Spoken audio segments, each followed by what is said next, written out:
Good evening, barflies and lounge lizards, and welcome to Late Night Video. And tonight we'll be taking a look at Lone Wolf and Cub, Sword of Vengeance from 1972. Directed by Kenji Misumi, Lone Wolf and Cub is another of the finest of examples of Japanese exploitation. Though I would argue, much like with Female Prisoner Scorpion, it goes way beyond that. And I'll get to those reasons a little bit later in what will probably be a short review of gushing, not blood.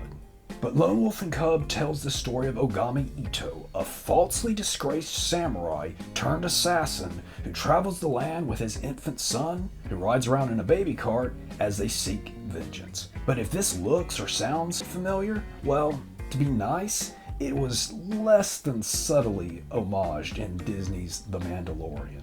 Only in the case of Lone Wolf and Cub, it features extreme violence and some touches of sleaze. Exactly what most people wanted in The Mandalorian. Lone Wolf and Cub stars Tomisaburo Wakayama as Ogami Ito, the stoic, former samurai looking to restore his name and kill a whole bunch of folks in the meantime. And his performance is exceptional. There's just this quiet dignity to him. Then there is Akihiro Tomikawa as Daigoro, his infant son. Normally, don't care for children in movies, but Daigoro is amazing. And he's also really quiet. It's interesting that such a stoic duo can have so much screen presence and bring so much to the film. I mean, I really have not been quite so invested and cared about two characters so much in quite a long while as these two. And they do that, they capture your attention completely, barely saying a word.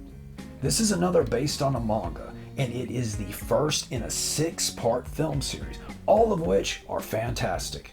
Spoiler, I just gave away the end of the review, so you can turn it off now. Wow. Highly recommended all of them, and they've all been conveniently released in a Criterion set for a rather affordable price. Now, jumping back to why this film may sound and look so familiar and why it has such a powerful reputation in the exploitation film scene, and that's because of its Western release.